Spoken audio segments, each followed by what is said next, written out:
Om Swastiastu. Salam sejahtera untuk kita semua. Semoga selalu dalam lindungan Tuhan Yang Maha Esa. Baik, di sini saya dari kelompok A akan mempresentasikan materi histologi yang berjudul jaringan tulang. Sebelum masuk ke materi, saya perkenalkan nama kelompok saya terlebih dahulu. Yang pertama, Nilo Putuasrini, saya sendiri. Yang kedua, Desi Riu. Dan yang ketiga, Paulinus Suwanto Nardi. Baik, kita akan masuk tentang materi jaringan tulang. Apa sih jaringan tulang itu? Nah, jaringan tulang merupakan jaringan yang terdiri atas sel-sel tulang atau osteon yang tersimpan di dalam matriks.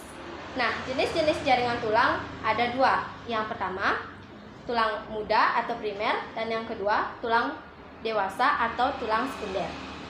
Baik, kita akan bahas satu persatu tentang tulang muda dan tulang dewasa. Yang pertama, kita bahas tentang tulang primer atau tulang muda.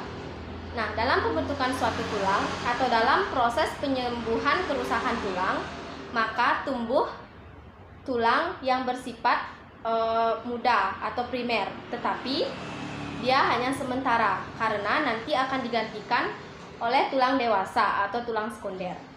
Nah, tulang primer ini memiliki ciri, yaitu tidak teraturnya serabut-serabut kolagen dan sedikitnya kandungan garam mineral. Baik, kita lanjut tentang jaringan tulang sekunder.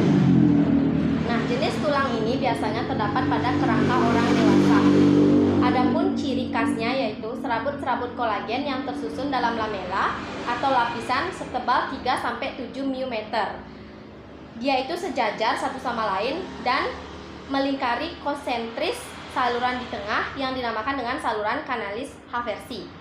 Jadi, keseluruhan struktur konsentris dinamai dengan osteon.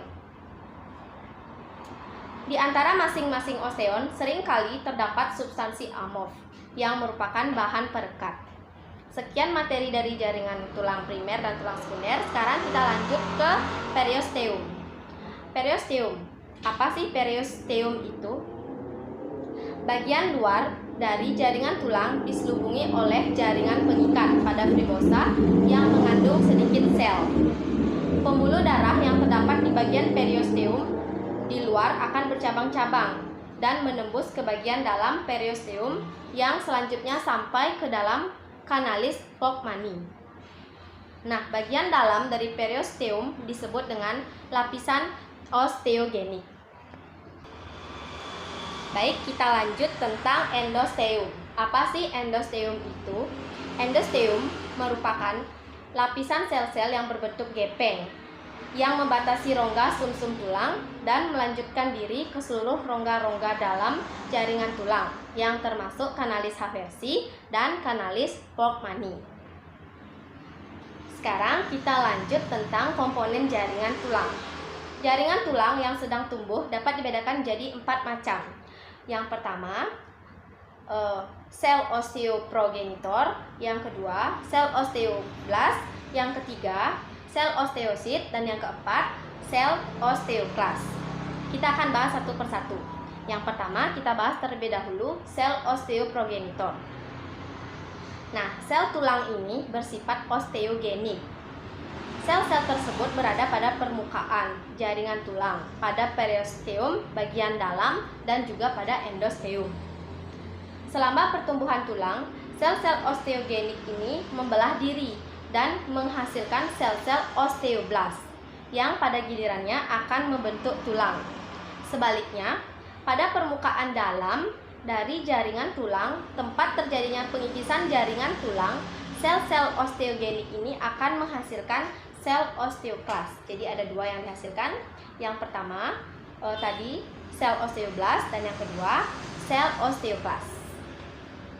Baik, selanjutnya kita akan masuk ke materi sel osteoblast. Apa sih sel osteoblast itu?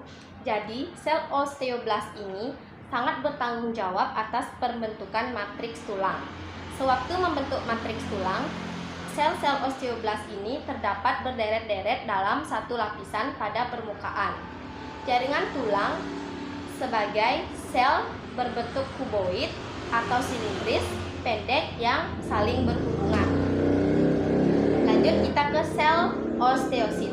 Nah, bentuk osteosit ini gepeng, mempunyai tonjolan-tonjolan yang bercabang-cabang.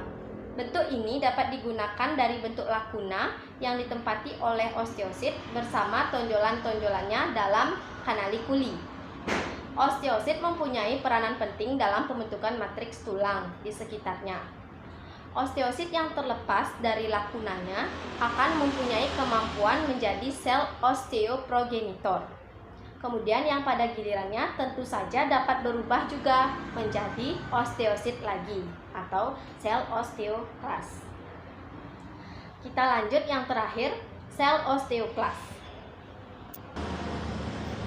Apa itu sel osteoklas? Nah, sel osteoklas ini merupakan sel raksasa karena dengan ukuran yang sangat besar, berkisar antara 20 μm sampai dengan 100 μm. Dengan intinya ini mencapai 50 buah.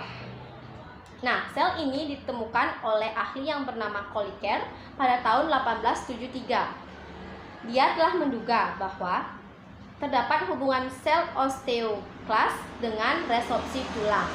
Nah, sekelompok peneliti juga berpendapat bahwa osteoklas ini merupakan akibat dari penghancuran tulang. Baik, kita lanjut yang terakhir, morfologi osteoklas. Nah, dalam morfologi osteoklas, dilihat dari penampilan intinya dapat dibagi menjadi dua, yaitu osteoklas muda dan osteoklas tua. Nah, osteoklas muda ini mempunyai inti yang permukaannya halus dengan kromatin. Kromatinnya itu halus juga dan tersebar rata. Sedangkan osteoklas tua, intinya itu mempunyai permukaan yang melipat-lipat dengan kromatin yang berwarna gelap. Sekian materi dari jaringan tulang. Mohon maaf bila ada kesalahan kata dan mohon maaf bila ada kekurangan materi. Saya dari kelompok A mengucapkan banyak terima kasih. Om Santi.